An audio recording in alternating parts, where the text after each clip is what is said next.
Salut à toutes, salut à tous. Je vous souhaite la bienvenue sur Légende des jeux télé et je suis très heureux de vous retrouver aujourd'hui pour une nouvelle interview. Aujourd'hui, j'ai un invité d'honneur que vous reconnaissez. Je l'imagine bien. Non, vous le reconnaissez pas, mais pourtant c'est Xavier. Xavier qui a gagné dans les 12 coups de midi, Question pour un champion, et j'en passe. Peut-être d'autres jeux télévisés qu'on ne sait pas, peut-être plus discrètement, qui sait. Voilà, c'est donc Xavier qui est à mes côtés. Bonjour Xavier. Bonjour. Comment tu vas Xavier? Ça va bien, comme tout le monde. En 2021, on fait aller, mais effectivement, tout va très bien pour moi. Ah, on se réjouit. Donc tu es prêt à réaliser l'interview avec moi? Bah, bien sûr. Ah, avec plaisir.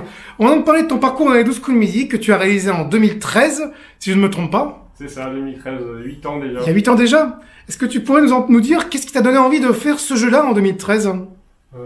C'est plus un concours de circonstances et j'étais je revenais de mon année en Erasmus et les sélections passaient à Chambéry et je me suis dit pourquoi pas.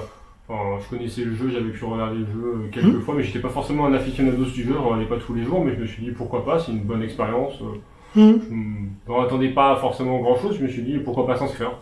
Donc, je suis allé, de fil en aiguille, j'ai passé le casting et puis après, plusieurs mois après, ils m'ont rappelé, donc c'était plus un concours de circonstances qu'une stratégie longuement échafaudée pour passer à la télévision. C'est une bonne nouvelle tout ça, du coup, et du coup tu as réalisé ton parcours, 76 victoires, plus de 300 000 euros. Ouais. Une histoire de dingue. Qu'est-ce que tu as tiré de toute cette belle expérience? J'ai déjà recommencé par l'expérience, parce qu'on dit tous, en tout cas tous les gens qui ont pu voir, tous les grands champions des 12 coups de midi, c'est toujours la même chose. Mais c'est vrai, avant les gains, on va pas cracher sur les gains, je veux dire, des montants comme ça, surtout à mon âge à l'époque, je m'étais jamais dit, je me levais un matin en sortant d'études et avoir 300 000 euros sur mon compte en banque, c'était pas un objectif de vie ni une attente spécifique. Mais avant tout, les 12 coups de midi, ça restera une aventure humaine, on a rencontré des gens, c'est entre guillemets l'aventure d'une vie, j'espère en vivre d'autres, mais en tout cas, c'est quand même une aventure marquante, on rencontre des gens, c'est beaucoup de rencontres humaines, c'est riche en émotions. Ce que les gens ne rendent peut-être pas compte à la télévision, c'est que c'est condensé dans le temps, c'est sur quelques jours, voire quelques semaines de tournage, voire pour certains quelques mois, mais en tout cas, c'est vraiment sur des périodes très courtes et on vit beaucoup d'émotions sur des périodes très courtes. On se rend pas forcément compte, en tout cas à titre personnel, on se rend pas forcément compte des sommes qu'on gagne dans l'émission. Sur les premières émissions, forcément, là, on est ému entre guillemets par les sommes qu'on gagne, mais après on a un peu tendance à oublier ces gains-là, jusqu'au moment où on reçoit des chèques, et là on se rend compte qu'effectivement on a gagné des sommes qui sont assez faramineuses pour les Français moyens, et donc c'est une belle aventure aussi pour ça, mais ce que je retiens avant tout, c'est la belle aventure humaine. J'ai rencontré des amis, je pense pour la vie, et 12 coups de midi, parce que c'est une vraie aventure humaine. Des amis parmi les candidats? J'ai gardé les contacts avec des candidats, ou même des gens de la production, vraiment, on noue des liens assez forts en fait sur un court laps de temps et qui perdurent dans la durée, et puis même avec tous les candidats qui ont pu passer avant et après, c'est une vraie famille. Souvent on dit que c'est une vraie famille, les 12 coups de midi, c'est vrai qu'entre les mecs de midi, pas forcément que les grands champions, je veux dire, tous ceux qui sont restés un peu, qui ont pu être appelés à différentes émissions spéciales, au master, il y a vraiment une bonne ambiance et c'est une vraie famille qui a plaisir à se voir régulièrement dans l'année, on va dire. Ah. Tu n'as pas fait que les 12 comédies. Plusieurs années après, tu as fait Question pour un champion. Et oui, tu as remporté les 5 victoires en 2019. Est-ce que tu pourrais nous parler un peu de Question pour un champion? Question pour un champion, je pense que ça reste, pour les jeux télévisés de culture générale, on va dire, ça reste un peu le jeu de référence. C'est vraiment l'émission qui, depuis 30 ans, on va dire, fait le pinacle de la culture générale télévisée en France. Donc c'est quand même quelque chose qui paraît s'étalonner, on va dire, ça reste un objectif en soi de remporter une cagnotte. Je connais plein de gens qui sont bien meilleurs que moi, qui n'ont jamais remporté. Il faut vraiment avoir de la chance, je veux dire, faut avoir de la chance et un peu d'endurance. Donc oui, c'était un objectif. J'ai déjà fait Question pour un champion quand j'étais tout petit. En 2009, j'ai fait une émission. Qui n'est pas forcément resté dans les annales. C'était des beaux souvenirs, mais j'étais arrivé jusqu'au face-à-face, j'avais pas forcément très bien géré mon face-à-face. Ça a été une belle première expérience.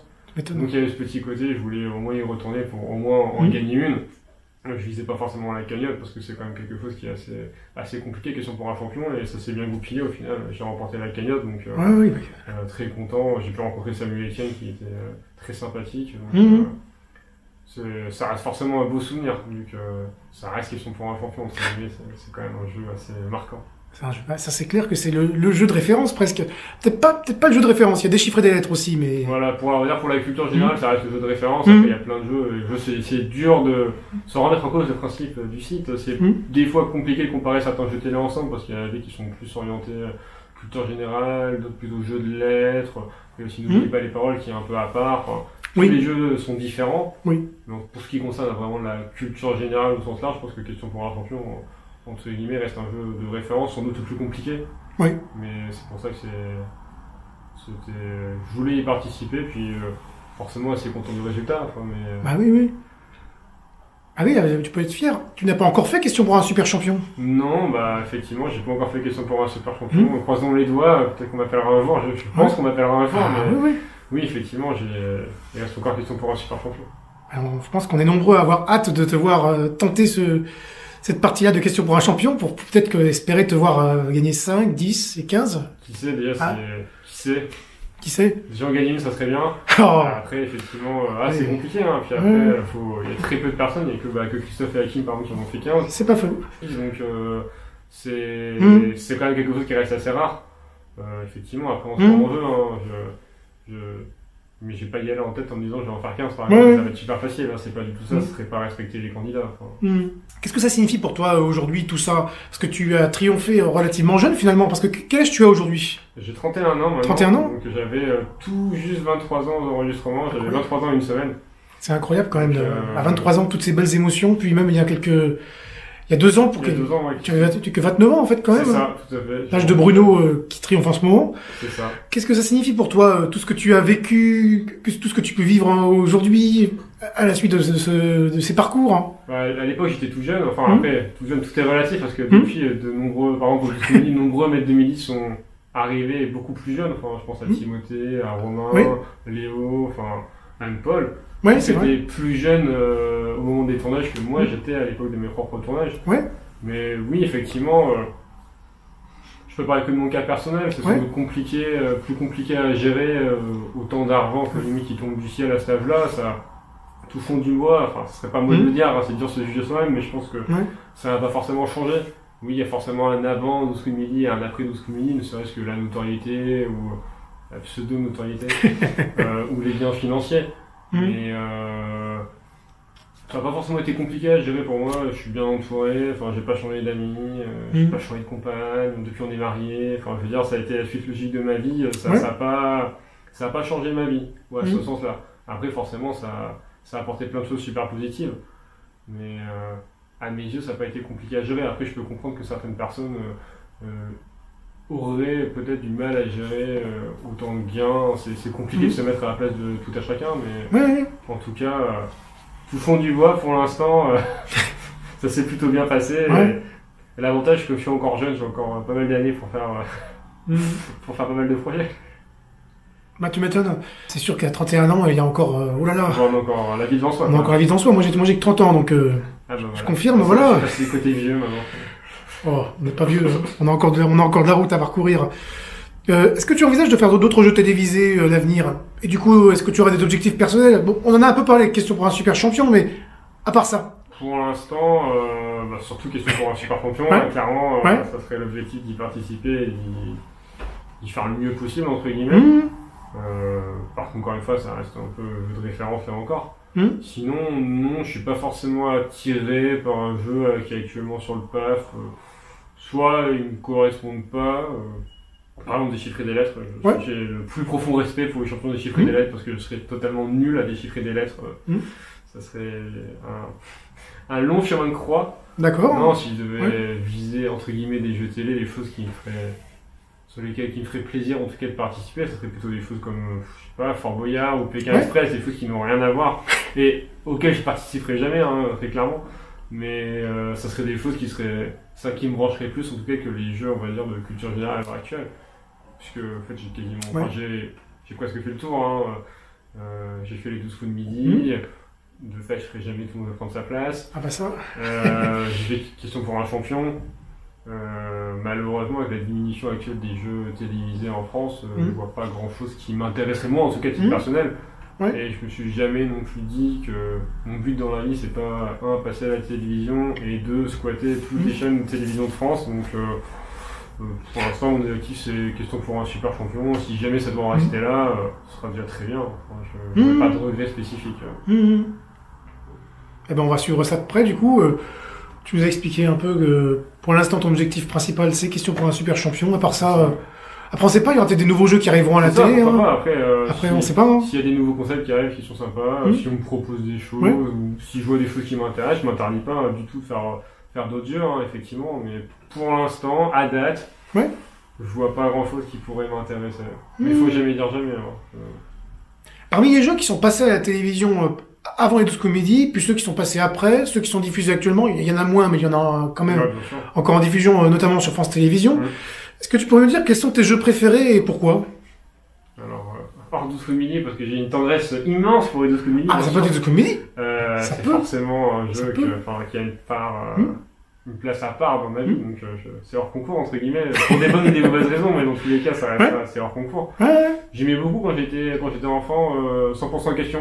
D'accord. Passé sur France 5 ou la 5e à l'époque. D'accord. Ça m'a marqué comme en tant que souvenir de jeunesse. Sinon effectivement même Tout le monde prend sa place, quand c'est arrivé, c'est comme quelque chose de novateur, le concept de base de Tout le monde va prendre sa place, qui à mon grand vrai n'a pas forcément trop évolué depuis le début, mais ça. En tout cas, c'était quelque chose de super novateur, ça apportait un vent de fraîcheur qui était vachement appréciable. J'aurais bien aimé Money Drop, par exemple, j'aimais bien le principe de Money Drop, le côté grand spectacle. Après, il y avait du bon et du moins bon, mais j'aimais bien le principe. Et même dans les jeux actuels, les choses où tout le monde a son mot à dire, ou des choses, ce sont des jeux très bien, je m'y vois pas forcément moi, mais en tout cas, c'est des jeux qui sont très bien. Tout n'oublie pas les paroles, c'est un jeu qui n'a rien à voir avec des jeux que je peux apprécier, auxquels j'aimerais participer, mais c'est quelque chose c'est un jeu qui est très très bien. Il y a beaucoup de jeux très bien à l'heure actuelle en France. N'oubliez pas les paroles, le souci c'est qu'il faut vraiment aimer la chanson française. Ah, n'oubliez pas les paroles, faut aimer la chanson française, faut savoir chanter, il faut retenir les paroles. Ça, bon, voilà, je pense que dans les 3 catégories, je fais 0, donc... Ah, c'est honnête de le reconnaître. Ah non, mais je serais... C'est honnête de le reconnaître. Après, tu es très bon en culture générale, donc c'est aussi ce qui a fait que j'avais été un objectif en moi d'apprendre des paroles, mais après, je le fais vachement parce que c'est quelque chose de très différent, mais qui est quand même très compliqué. C'est apprendre des paroles vraiment, entre guillemets, par cœur. C'est pas du tout le même exercice, mais c'est quelque chose qui reste très compliqué. Complètement. C'est vrai que quand tu vois certains qui ont gagné plusieurs centaines de milliers d'euros, notamment Margot, la recordwoman, J'ai bien noté qu'au master n'oubliez pas les paroles, on pouvait regagner des gains, contrairement au master des 12 coups de midi. J'en parlerai peut-être en débat un jour. Pas mal celle-là. Mais il y a une nouveauté qui a été annoncée par Samuel Etienne il n'y a pas longtemps pour les 5 ans de son animation. Il a transformé Question pour un champion en jeu à champion, entre guillemets, si on peut dire, en proposant d'aller au-delà de 5 victoires et de gagner donc du coup 500 € par victoire supplémentaire.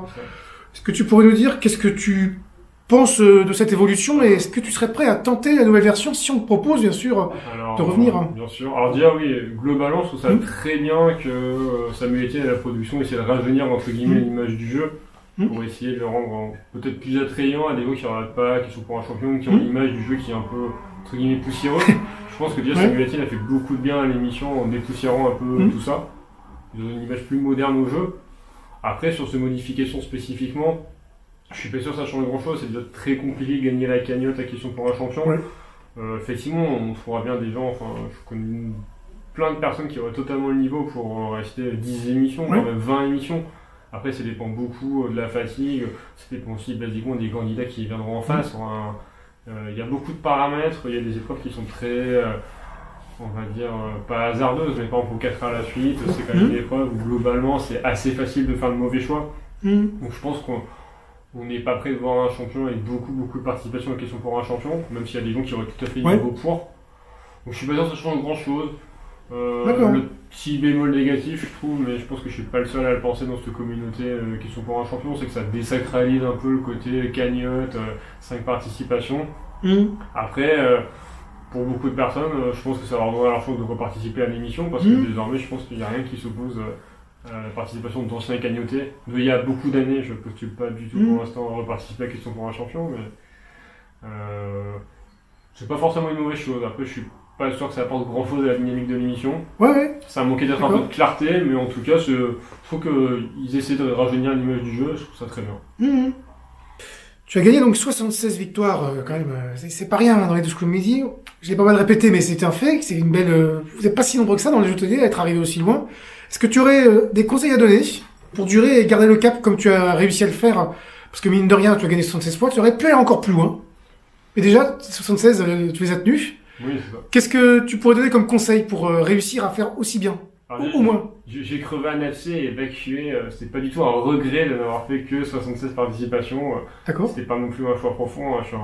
Je suis un compétiteur dans l'âme. Je pense que tous les gens qui me connaissent diront pas le contraire. Hein. C'est ancré en moi la compétition, mais c'était une belle fin, pas forcément choisie. Elle a été plutôt suivie, mais c'est une belle manière de boucler la boucle. J'aime bien boucler les boucles. Donc c'est une belle manière de tirer sa révérence. Et ça reste pas du tout un regret en soi. Je crois que je suis quasiment d'être aux portes du top 10 maintenant. Je serai bientôt sorti du top 10 de ce comédie, je pense. Si c'est pas cette année, ce sera l'an prochain. On verra, oui. C'est le sens de l'histoire. C'est pas un regret, j'aurais peut-être pu faire plus. À l'époque, j'aurais sans doute pu aussi perdre à la 77e. Donc, j'ai fait 76 participations, c'est déjà très bien. Oui, complètement. Et pour répondre à est-ce qu'il y a des astuces, on va dire, pour durer aussi longtemps, je peux parler presque des 12 coups de mini, mais je pense que c'est assez comparable sur, par exemple, Tout le monde reprendre sa place, ou Tout le monde a son mot à dire. En tout cas, des émissions où le rythme de tournage est assez intense. Le plus compliqué, c'est de tenir physiquement et moralement, en fait. Parce que, en tout cas, plus aux 12 coups, vu que tout le monde prend sa place, on a un magnifique fauteuil rouge, mais aux 12 coups de midi, on reste quand même plus devant et debout. Oui, je vois. Faut répondre quand même à beaucoup de questions, donc ça reste quand même assez compliqué. Faut tenir moralement et physiquement. C'est des foot dont on se rend pas forcément compte, je pense, de l'autre côté de l'écran. C'est plus un marathon qu'un sprint, en fait, d'être un champion au long cours. Et donc, faut être préparé à ça, entre guillemets. D'accord. Faut être reposé, faut être concentré, faut réussir à être concentré tout le long, faut être concentré au bon moment. Faut pas non plus se concentrer inutilement, on va dire. Faut se laisser vivre, et en même temps, faut réussir à être concentré au bon moment de l'émission, quoi. D'accord. Après, chacun essaie de le gérer comme il peut, hein, avec ses moyens, entre guillemets, mais ça reste quelque chose quand même qui est assez compliqué à vivre, même si on est mis dans des super bonnes conditions. Enfin, je veux dire, on est chouchouté par les équipes de production, je crois qu'on ne soulignera jamais assez leur rôle, qui sont vraiment aux petits soins avec, pas que les champions, mais vraiment avec l'ensemble des candidats. Je pense que n'importe qui a pu participer à un jeu télé, on voit que vraiment les équipes de production sont petits soins avec l'ensemble des candidats, et je souhaite à tout le monde de connaître au moins une fois l'envers du décor, pour voir, ne serait-ce que l'envers du décor, voir ce que c'est vraiment un tournage d'une émission télévisée, même si en l'occurrence c'est un jeu. Je pense que des foot on ne souligne pas assez, mais on est dans un cocon de bienveillance qui est quand même qui est super. Et c'est aussi vrai pour les champions, on est quand même dans de très bonnes conditions, donc après c'est plus dur de réussir que de rater, mais après je pense qu'il faut pas se mettre trop la pression, mais il faut être concentré, quoi. Ça va inspirer pas mal de personnes, je pense, ce que tu viens de dire là. C'est important comme tu dis, de pas se mettre trop de pression, mais qu'en même temps vivre le jeu. C'est une bonne chose. Faut vivre le jeu, parce que c'est une aventure, on vit une fois. Enfin, moi, les 12 coups de midi, c'est des souvenirs pour toute ma vie. Faut le prendre comme une aventure, ça crée des souvenirs, et il faut les vivre pleinement. Faudrait pas passer à côté de quelque chose, je parle vraiment pas des gains financiers là, mais de se faire plaisir. Enfin, je pense que c'est un plaisir pour la plupart des gens de participer à des jeux télé. Complètement, il faut garder cette notion de plaisir et pas trop se mettre la pression pour le négativement. Merci donc pour ces conseils que tu as pu donner.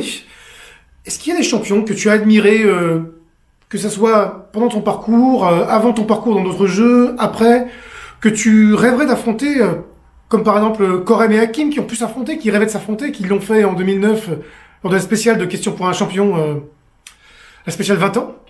Karim et Corem.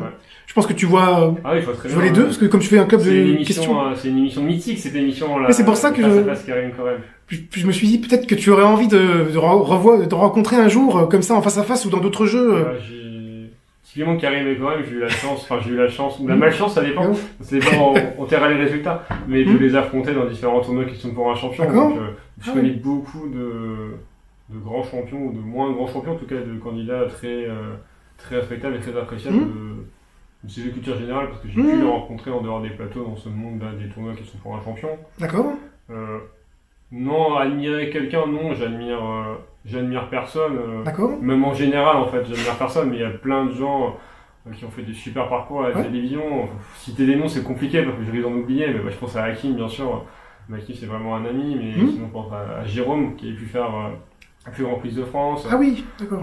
Grégory, qui a pu faire Harry, tout le monde à son mot à oui. dire, Hugues qui récemment était à tout le monde prendre sa place, et qui, Julien aussi qui était à tout le monde prendre sa place avant, des gens comme ça qui ont fait des super parcours, bien sûr Karim, Korem pour on va dire un peu plus anciens, et des gens aussi qui ont pas forcément fait des grands parcours à la télévision pour l'instant, mais qui ont de l'avenir.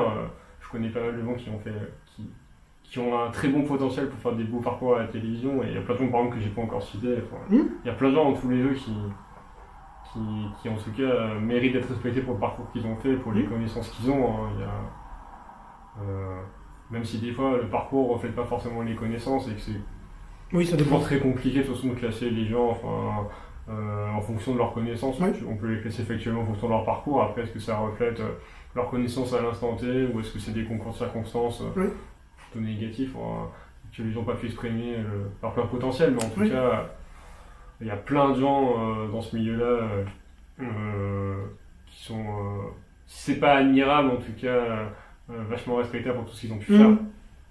Et puis c'est pareil pour d'autres gens, par exemple, encore qu'il n'y a rien à voir, comme des gens qui ont pu faire des chiffres et des lettres. J'ai profond respect pour n'importe quel champion des chiffres et des lettres qui a réussi à faire plus qu'une manche. J'ai le plus profond respect pour ces gens-là. Je pense à Lyonnais, par exemple, que je connais, qui avait fait des chiffres et des lettres aussi. Mais c'est pareil, on citait les gens sans en oublier plein. Je m'excuse pour tous les gens que je connais, que j'ai pas cités, mais ils t'en voudront pas, je pense. Ah, je reverrai les commentaires, je lirai. Oui, mais je pense pas qu'on t'en voudra. Mais en tout cas, il y a beaucoup de gens comme ça. Il y a aussi des gens qui jouent beaucoup plus de mal à me projeter dans leur performance. Par exemple, n'oubliez pas les paroles. C'est autre chose. Ne serait-ce la performance est hyper respectable. Connaissant le rythme des tournages, c'est encore plus intense. Et le moindre bafouillage qui est interdit. Des performances comme celles qu'on peut faire Margot. 12 à 16 émissions par jour. Ou Hervé. Je vais en oublier parce que je ne connais pas par cœur. Si Renaud qui a fait les 12 comédies, je ne connais pas par cœur les noms des champions de N'oubliez pas les paroles. Mais c'est une performance qui en soi est vachement respectable parce que c'est hyper compliqué. Du coup, il faut être encore plus concentré. Il n'y a vraiment pas le droit à l'erreur. C'est juste. C'est très compliqué. Comme tu dis, c'est très compliqué de résister comme ça. N'oubliez pas les paroles, même dans d'autres jeux, comme tu dis. On arrive à la fin de l'interview. Xavier, merci beaucoup d'avoir pris le temps de répondre à toutes ces questions. Je pense qu'on a pu faire vraiment le tour du sujet. Est-ce que tu aurais un petit mot à rajouter avant qu'on ne conclue tout ça ? Déjà, merci pour l'invitation. Puis j'espère que ça aura éclairé les gens sur mon parcours et sur les jeux télé en général. Et je l'ai déjà un peu dit, mais je pense que ce que j'aimerais que les gens retiennent, c'est que les jeux télé, c'est quand même une vraie expérience intéressante. C'est une vraie aventure et je souhaite à tout le monde d'avoir la chance déjà de devenir un champion au long cours. Mais ne serait-ce vraiment, il ne faut pas hésiter, il faut participer aux sélections, il faut tenter sa chance juste pour voir ne serait-ce que l'envers du décor, profiter de ces moments qui restent des moments un peu suspendus et qui vraiment qu'on fasse 1, 10, 20 participations, qui restent des moments, je pense, gravés dans la mémoire des gens et qui sont vraiment très positifs. Donc j'incite vraiment tous les gens à tenter leur chance et je pense que pour moi, ça sera le mot de la fin. D'accord. Merci beaucoup pour tout, Xavier. Et du coup, on a hâte de te revoir, pourquoi pas, dans Question pour un super champion ou un nouveau jeu. Je pense qu'on verra ma soeur des coups de midi. Déjà, oui. J'ai un titre à défendre, alors. Ah oui, déjà, j'étais plus là. Avec plaisir, on sera content, on sera nombreux à être heureux de te retrouver, du coup, en compétition. Merci, Xavier, et du coup, à bientôt. À bientôt. Je n'ai qu'un seul mot à dire pour conclure, Xavier, bravo. Bravo, Xavier, pour ton aventure télévisuelle.